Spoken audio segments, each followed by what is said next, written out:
words they used to trip and stumble. Thoughts would twist and sometimes fumble. But the human meme, it came along, and now my rhymes flow bold and strong.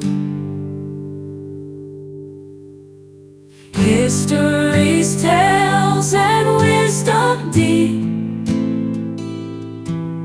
through the meme they softly see.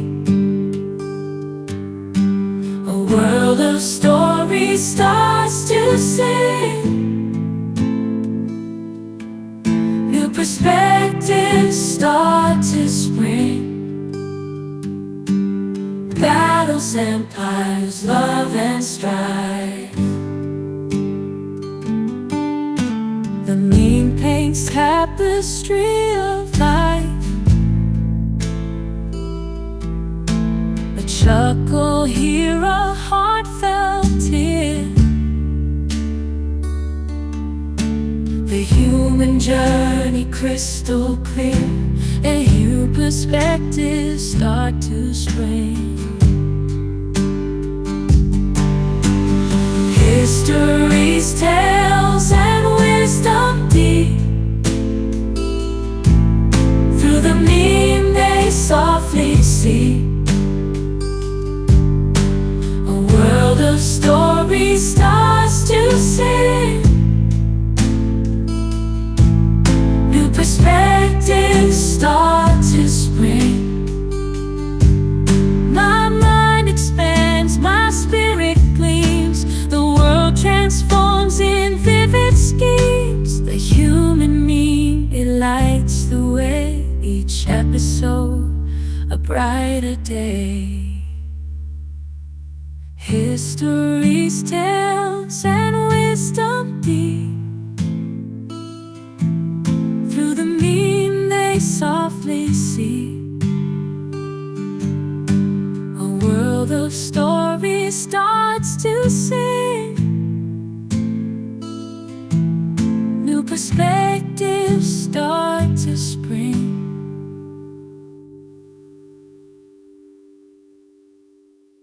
Welcome back to the Human Meme Podcast. I'm AI David Bowles, and along with our Crackbot AI research team, today we get in the ring with professional Rasslin. Oh yes, and here we go. The evolution of wrestling, blending sport, performance, and social justice. And so now we leap into the dynamic and theatrical world of professional wrestling, a spectacle that masterfully combines athleticism with enthralling narratives. In this episode, we'll explore the origins and evolution of wrestling, its transformation into a scripted performance, and its cultural impact as both sport and entertainment. We'll also dig into the significant and sensitive issues surrounding inclusion and gender identity in the wrestling world, exemplified by the experiences of Nyla Rose, a transgender wrestler facing challenges and controversies that reflect broader societal debates. So lace up your boots and prepare for a deep dive into the captivating and complex arena of professional wrestling. Professional wrestling, as we know it today, began in the late 19th century. It evolved from genuine competitive wrestling into a more entertainment-focused spectacle. The early days were marked by carnival and vaudeville acts where wrestlers, often referred to as hookers, due to their ability to hook their opponents into submission holds, would challenge locals to prove their strength. These exhibitions were as much about showmanship as they were about strength, setting the stage for what was to become professional wrestling. As the 20th century progressed, the nature of these contests began to shift. Promoters, realizing that they could attract larger crowds and more consistent ticket sales with recurring characters and ongoing storylines, began to script matches to increase entertainment value. This was not an overnight change, but a gradual evolution.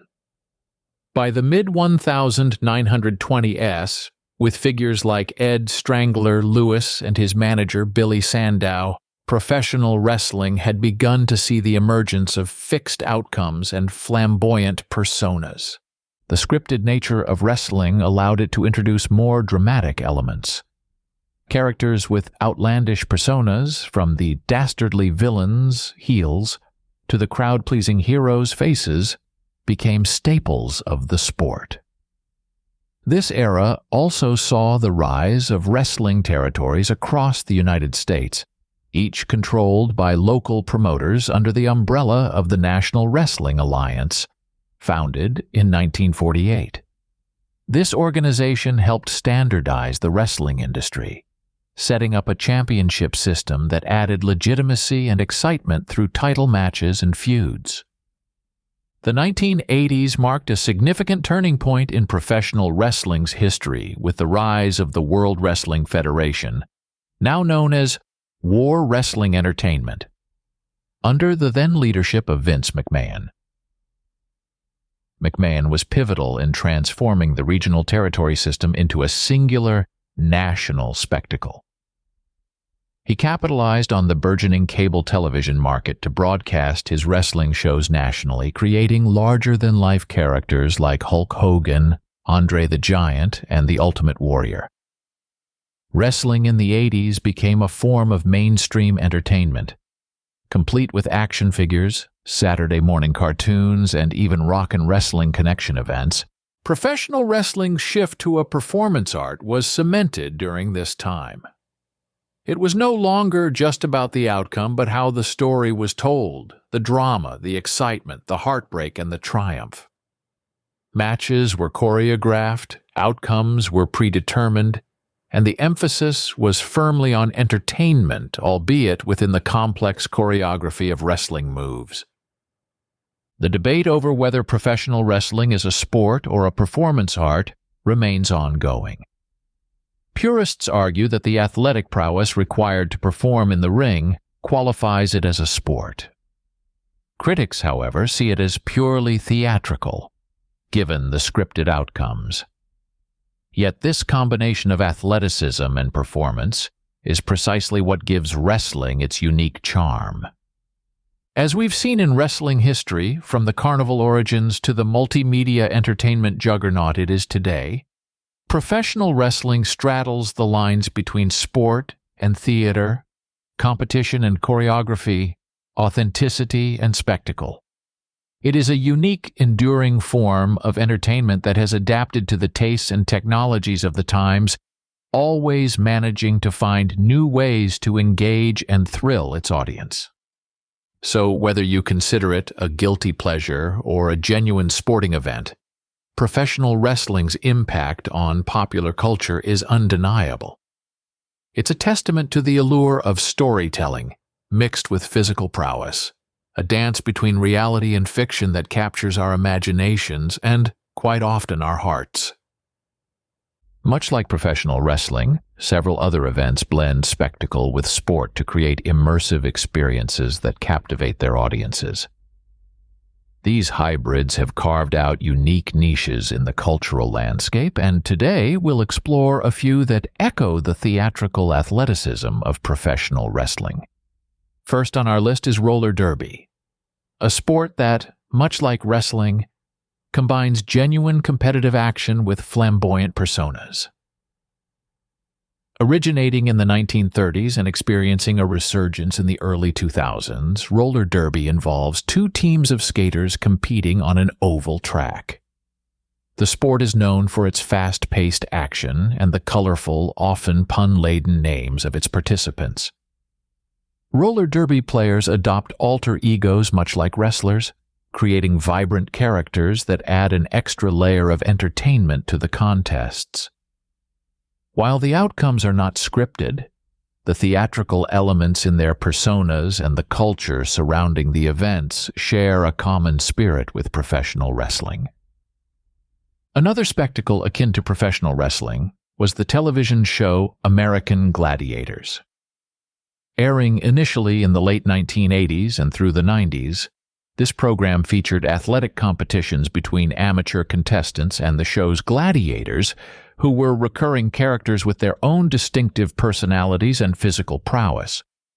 Events like the Joust, the Wall, and the Eliminator were designed not just to challenge the contestants, but to provide maximum entertainment value, showcasing feats of strength, agility, and strategy, all framed in a highly stylized, larger-than-life setting.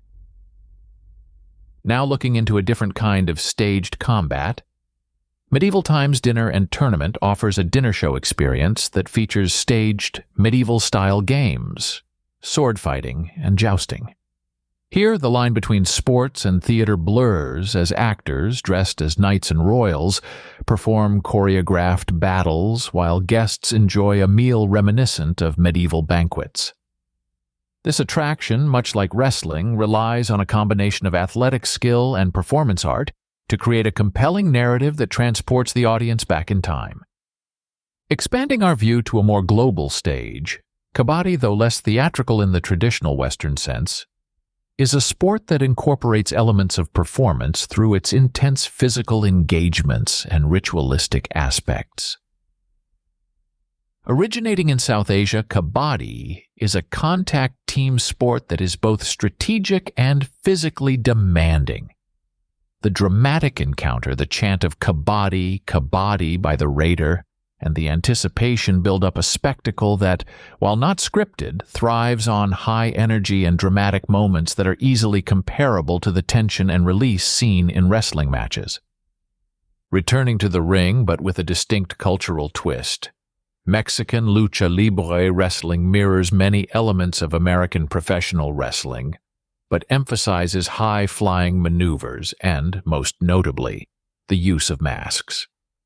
These masks, which represent different mythologies, animals, or gods, add a profound cultural and personal significance to the matches. The luchadors develop their personas around these masks, adding layers of identity and pride to their performances, making the mask a sacred component of their character and story. Each of these forms of entertainment shares a common thread with professional wrestling. They blur the lines between authenticity and spectacle, sport and performance. They draw on the physical capabilities of their performers while crafting engaging narratives and identities that elevate the contests to something beyond mere competition. These events serve as powerful reminders of how deeply intertwined our love for narrative and spectacle is with our admiration for physical prowess and competition. Now let's talk about Nyla Rose. Nyla Rose made history as the first openly transgender woman to sign with a major professional wrestling organization, All Elite Wrestling, AEW. Her presence in the ring has been both groundbreaking and polarizing. Wrestling, with its rich history of blurring reality and performance, faces a unique challenge in accommodating and embracing gender diversity within its ranks. The ban on Nyla Rose in Oklahoma is ostensibly based on legislation that categorizes sports by biological sex, ostensibly to protect fairness in competition. This reasoning follows a trend in several states pushing for laws that restrict transgender athletes' participation in sports, aligning with their gender identity. The rationale provided is often centered around perceived advantages in physical strength and endurance that transgender women might have over cisgender women. However, this perspective is widely contested by medical professionals and advocates who argue that hormone therapy and transition negate these supposed advantages, and that the focus should be on inclusion and respect for gender identity. In professional wrestling, where the outcomes are predetermined and the emphasis is on performance, character development, and storyline, the argument about physical advantages becomes less relevant. Wrestling, as we've discussed, is as much about the narrative and the spectacle as it is about physical competition. Nyla Rose's ban, therefore, raises significant questions about the true motivations behind such decisions. Critics argue that these moves are less about fairness in competition and more about enforcing traditional gender norms and marginalizing transgender individuals, not just in sports, but in public life. Nyla Rose's experience reflects broader societal tensions around gender identity and inclusion. Wrestling, like other forms of entertainment that involve physicality, such as the aforementioned roller derby or American Gladiators, operates at a unique juncture of reality and fiction. These platforms have the potential to challenge and reshape cultural narratives about gender. By embracing diverse gender identities, wrestling can offer a powerful counter-narrative to traditional gender roles, highlighting the fluidity of identity and the performative aspects inherent in all gender expressions. Furthermore, the controversy around transgender athletes like Nyla Rose points to a significant cultural inflection point. The wrestling ring becomes a stage upon which broader societal debates about fairness, equality, and identity are enacted. Wrestling's response to these issues can serve as a bellwether for other sports and entertainment industries as they navigate the evolving landscape of gender politics. Thank you for tuning in to today's episode of the Human Meme Podcast, where we've wrestled with the rich history of professional wrestling, from its carnival roots to its current standing at the crossroads of sport and theatrical performance. We've explored how this unique blend of spectacle and athleticism not only entertains, but also reflects and influences the societal narratives surrounding gender and identity. Wrestling, much like any great story, offers us a mirror to our cultural dynamics and challenges us to question the boundaries of tradition and inclusion. As the saga of Nyla Rose reminds us, the wrestling ring is more than just a stage for physical contests. It is a battleground for social justice where every slam, every cheer, and every challenge contributes to the broader discourse shaping our understanding of fairness, identity, and human dignity. For the Human Meme Podcast, I'm AI David Bowles, wishing you an entertaining evening and an eventful tomorrow. Be a human meme. Words they used to trip and stumble. Thoughts would twist and sometimes fumble. But the human meme, it came along, and now my rhymes flow bold and strong. History's tales and wisdom deep, through the meme they softly see. A world of stories starts to sing. New perspectives start to spring. Battles, empires, love and strife. The meme paints tapestry of life. A chuckle here, a heartfelt tear. The human journey crystal clear, and new perspectives start to spring. History's tales and wisdom deep, through the meme they softly see. A world of stories starts to sing. New perspectives start to spring. My mind expands, my spirit gleams. The world transforms in vivid schemes. The human meme, it lights the way. Each episode, a brighter day. History's tales and wisdom deep, through the meme they softly see. A world of of stories starts to sing. New perspectives start to spring.